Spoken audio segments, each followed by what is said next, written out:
कहानी की शुरुआत में हम कुछ लोगों की जिंदगी देखते हैं। ये वही लोग हैं जिन्हें कुछ ही समय में खतरनाक माइंस में काम करने भेजा जाने वाला है। सभी अपनी जिंदगी में बेहद खुश हैं और बिजी हैं। अब सभी एक बस में बैठकर कुछ घंटों के सफर के बाद सान जोस नाम के एक माइंस वाले एरिया में पहुंचते हैं। ये माइंस प्राइवेट थीं और एक बिजनेसमैन के कंट्रोल में थीं। तभी वहां माइंस का सेफ्टी ऑफिसर आता है और उस बॉस से कहता है कि उसे माइंस के अंदर से शीशे का टुकड़ा मिला है। असल में माइंस में कई जगह शीशे के टुकड़े लगाए जाते हैं, जिससे अगर माइंस में किसी भी तरह की हलचल या दरारें आए तो उन्हें पहले ही पता चल जाए। और इस शीशे के टुकड़े का साफ मतलब था कि इन दिनों माइंस में जाना बिल्कुल भी सेफ नहीं। मगर माइंस का बॉस माइनिंग पर बिल्कुल भी रोक नहीं लगाना चाहता था। उसे इस बात से कोई फर्क नहीं पड़ता कि माइनर्स सेफ हैं या नहीं, उसे केवल अपने प्रॉफिट्स से मतलब था। अब हम देखते हैं बस से आए हुए सभी माइनर्स तैयारी में लग जाते हैं। सभी कुछ ही देर में माइनिंग सूट्स पहनकर एक ट्रक में बैठकर माइंस के लिए निकल पड़ते हैं। जैसे जैसे वो सभी माइंस के अंदर जाते जा रहे थे, उनकी आंखों के सामने अंधेरा छाता जा रहा था। माइंस से बाहर निकलने या अंदर जाने के लिए केवल एक ही एंट्रेंस बनाया गया था। माइंस में मरे हुए कुछ लोगों की तस्वीरों पर कैंडल्स लगे हुए नजर आ रहे थे। वो माइंस बेहद ज्यादा गहरी थी। उन्हें अंदर पहुंचते पहुंचते 2 घंटे का वक्त गुजर गया। इसके बाद जाकर वो सभी माइंस के अंदर पहुंचे। वहाँ कुछ और माइनर्स उनसे थोड़ी ज्यादा गहराई पर काम कर रहे थे। अब वो लोग माइंस के अंदर पहुंच चुके थे और अब बारी थी काम पर लगने की। सेफ्टी ऑफिसर सभी को उनके काम बता रहा था कि तभी उसे अंदर एक बेहद खतरनाक दरार नजर आई। इस दरार को देखकर वो बेहद डर गया। वे सभी अपने काम में व्यस्त थे कि तभी उनके सामने एक बहुत बड़ा सा पत्थर आ गिरा। वहाँ की लाइट्स ब्लिंक होने लगीं। अचानक से सब कुछ बेहद जोर जोर से हिलने लगा, जैसे कोई बहुत बड़ा भूकंप आया हो। वे सभी समझ गए अब 1 सेकंड भी यहाँ रुकना उनकी जान ले सकता है। वे सभी तुरंत ट्रक की तरफ भागते हैं जान बचाने के लिए, मगर बाहर का रास्ता 1 घंटे से भी ज्यादा का था।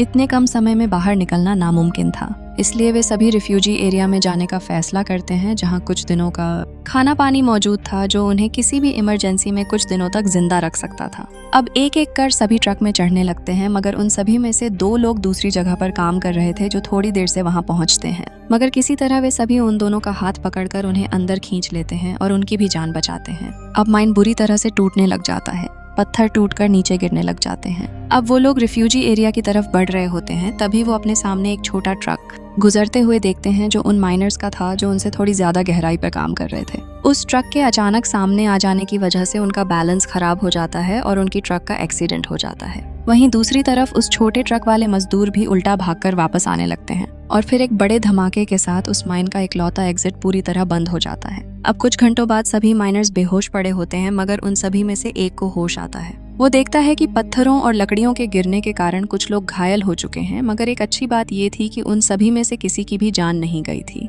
अब लोगों के माइंस में फंसने की खबर बाहर आती है। वहाँ रेस्क्यू टीम पहुंचना शुरू हो जाती है। ये खबर अब न्यूज में दिखाई जाने लगती है और उन सभी माइनर्स के परिवार वालों तक पहुंचती है। अब सेफ्टी ऑफिसर उन सभी की गिनती करता है। वहाँ 33 माइनर्स सही सलामत मौजूद होते हैं। अब वे लोग रिफ्यूजी एरिया की तरफ बढ़ने लगते हैं। वहीं दूसरी तरफ रात का वक्त हो चला था और सभी माइनर्स के परिवार वाले वहाँ पहुंच चुके थे और उन सभी से उनके खराब प्लानिंग की लेकर सवाल कर रहे थे, मगर उनका जवाब देने के बजाय वो लोग उन सभी को वहां से भगा देते हैं, जो देखकर उन सभी को बहुत गुस्सा आता है। अब प्रेसिडेंट का एक आदमी जाकर प्रेसिडेंट से कहता है कि ये उसके लिए अपनी इमेज सुधारने का एक बेहद अच्छा मौका हो सकता है, भले ही वो माइन प्राइवेट है जिसमें वे लोग फंसे हैं, मगर प्रेसिडेंट अगर उन लोगों की मदद करता है तो उसे बहुत पब्लिसिटी मिल सकती है। ये सुनकर प्रेसिडेंट उन सभी की मदद करने को राजी हो जाता है। वही वो लोग माइंस के अंदर किसी तरह वहाँ पड़े रेडियो से बाहर की दुनिया से कांटेक्ट करने की कोशिश कर रहे होते हैं। उस रिफ्यूजी एरिया में मेडिकल सप्लाईज भी मौजूद नहीं होती। वहाँ से निकलने के लिए एक लोहे की सीढ़ी बनी होती है जो अब टूट चुकी होती है। अब उनके पास वहाँ से निकलने का कोई भी रास्ता नहीं बचता सिवाय मदद की उम्मीद के। अब अगली सुबह उस जगह पे मीडिया भी पहुंच जाती है और साथ ही साथ प्रेसिडेंट का वो आदमी भी पहुंच जाता है। वह जाकर माइंस के बॉस से बात करता है, मगर बॉस कहता है कि अब तक वे सभी मर चुके होंगे। नीचे खाने पीने की चीजें भी पर्याप्त नहीं हैं। उन्हें बचाने का खर्च बहुत आएगा और इसकी कोई गारंटी नहीं है कि वे जिंदा बाहर आएंगे। ये बात जब लॉरेंस बाहर जाकर सभी को बताता है, तब वहाँ एक औरत को बहुत ज्यादा गुस्सा आता है और वह उसे एक जोर का थप्पड़ जड़ देती है। अब माइंस के अंदर बहुत कम खाना और पानी मौजूद होता है, जिसकी वजह से सभी आपस में लड़ने लग जाते हैं। सेफ्टी ऑफिसर आकर उन्हें लड़ने से रोकता है और समझाता है। अब वो लोग शुरुआती समय में खाने के बक्से पर ताला लगाने का फैसला करते हैं ताकि आपस में लड़ाई से बच सकें। वहीं बाहर लोगों का गुस्सा देखते हुए उन माइनर्स को बाहर निकालने की कोशिश शुरू कर दी जाती है। लॉरेंस से एक माइनिंग इंजीनियर आकर मिलता है और वह कहता है कि ये माइन बेहद बड़ी है। माइनर्स को दी जाने वाली ट्रेनिंग के हिसाब से इसके बहुत ज्यादा चांस हैं कि जिंदा बचे माइनर्स रिफ्यूजी रूम में पहुंच चुके होंगे और अब समय बर्बाद किए बिना रिफ्यूजी रूम की तरफ ड्रिलिंग शुरू कर देनी चाहिए। मगर इसमें भी एक दिक्कत थी।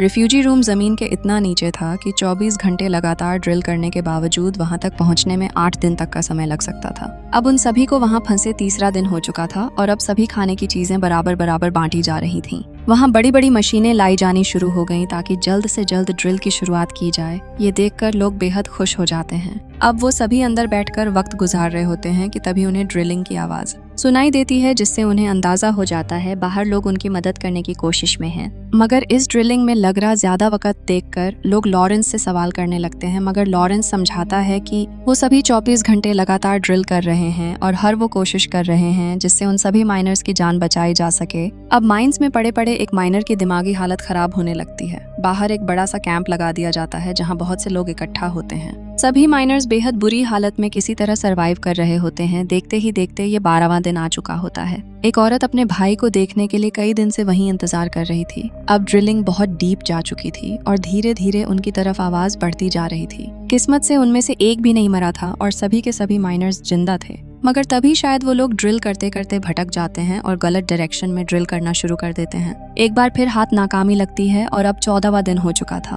अब हर बार की तरह इस बार भी वो सभी आपस में खाना बांट रहे थे। वे सभी अपनी बीवियां बच्चों को याद कर रहे थे और बस किसी भी तरह चाहते थे कि उनकी जान बच जाए। वे सब अपना मन बहलाने के लिए आपस में हंसी मजाक करने लगते हैं। वहीं दूसरी तरफ बाहर लोग अब उनके जिंदा रहने की उम्मीद छोड़ चुके थे, क्योंकि वहां नीचे बेहद ज्यादा गर्मी थी और बहुत कम खाना मौजूद था। इतने खराब हालात में जिंदा रहना नामुमकिन सा था। लोग अपने परिवार की राह देखते देखते अब उनकी याद में गाने गाने लगे थे। अब लॉरेंस के दिमाग में एक आइडिया आता है जो उनकी गलती को सुधार सकता है। पूरी टीम एक बार फिर काम पर लग जाती है और अब 17वां दिन आ चुका था।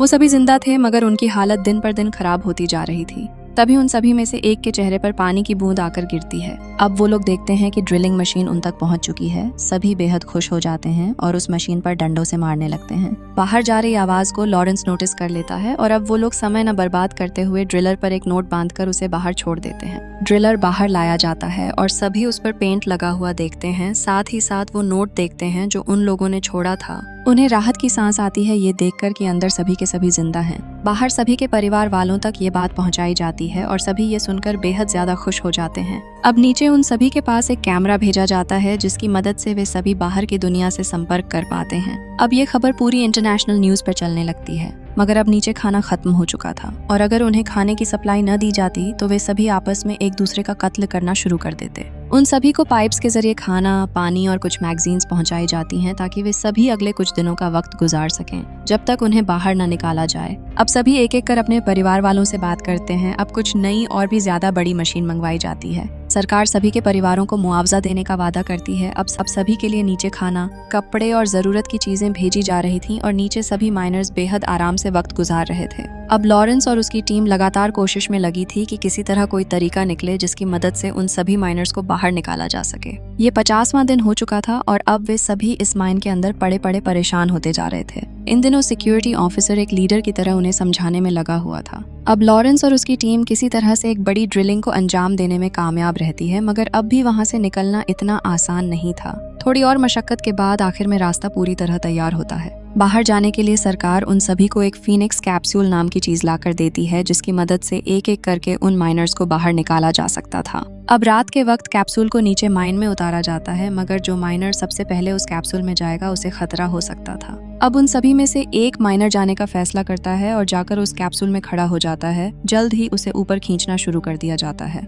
थोड़ी देर तक उसे सांस लेने में तकलीफ होती है और तभी अचानक से वो कैप्सूल बीच में कहीं अटक जाता है, मगर किस्मत से किसी तरह उसकी जान बच जाती है और उसे सेफली बाहर निकाल लिया जाता है। उसके बाद एक एक करके सभी को बाहर निकाल लिया जाता है। सभी अपने परिवार से दोबारा मिलकर बेहद खुश होते हैं। पूरे देश में ये न्यूज़ फैल जाती है। सभी ये दिन सेलिब्रेट करते हैं और यहीं हमारी कहानी खत्म होती है। जाते जाते हमारे चैनल को सब्सक्राइब करना बिल्कुल न भूलें।